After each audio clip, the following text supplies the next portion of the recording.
So, at the core of this thing is a broken tradition. For 10 straight years, Poppy and Alex took a summer trip together. It was their thing. But 2 years ago, something happened in Croatia, and everything just fell apart. The thing is, we have no idea what went wrong, just that they haven't talked since. And that's the hook, right? The whole plot is driven by this one desperate question. Can this one last trip actually fix everything?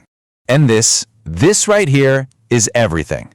On one side, you've got Poppy Wright. The book describes her with strong dog energy and a wolfish gleam. I mean, come on. She's vibrant, a bit chaotic, and loves a good, shitty dive bar. And then there's Alex Nilsson, her total opposite. A study in control, the guy who wears khakis, and has a cat with medical needs. This friction between them, that's where all the great dialogue, all the banter, and yeah, all the chemistry comes from.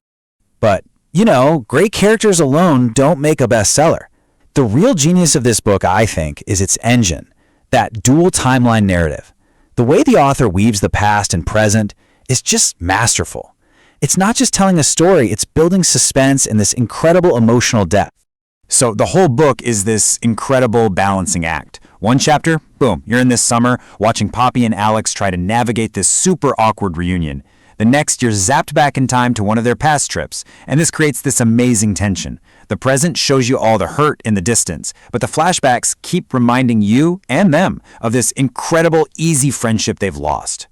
Yeah, you can almost think of it like two trains on the same track, heading for each other.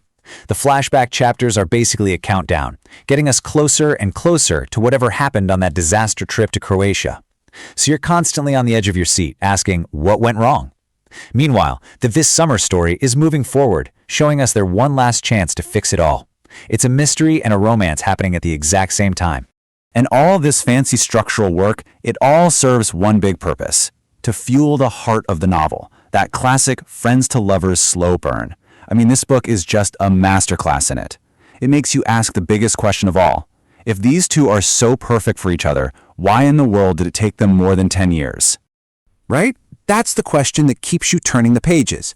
The author just keeps dangling these possibilities in front of us. Was it bad timing? Were they just too scared to ruin what they had? The whole romantic plot is built on this one single mystery. Why not sooner?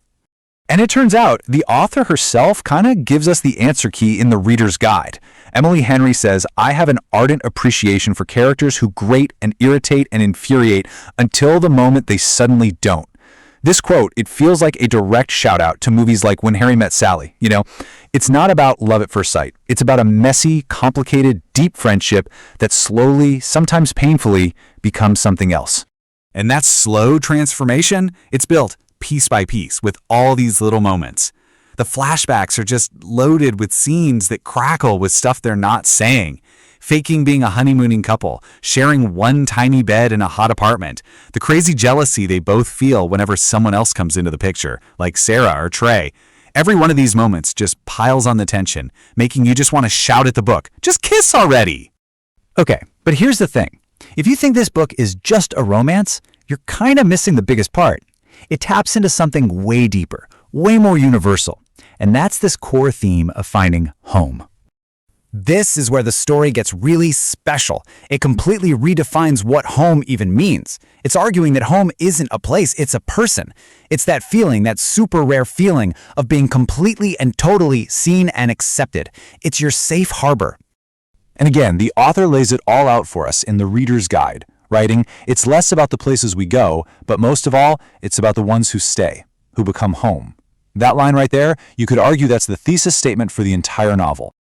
And this is Poppy's whole journey, right? She has this amazing career as a travel writer, chasing happiness from one cool place to the next, but she still feels empty.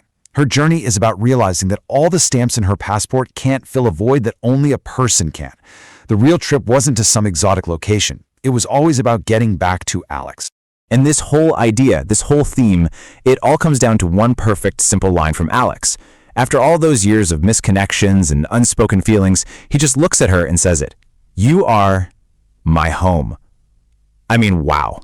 That's the emotional punch the entire book was building up to.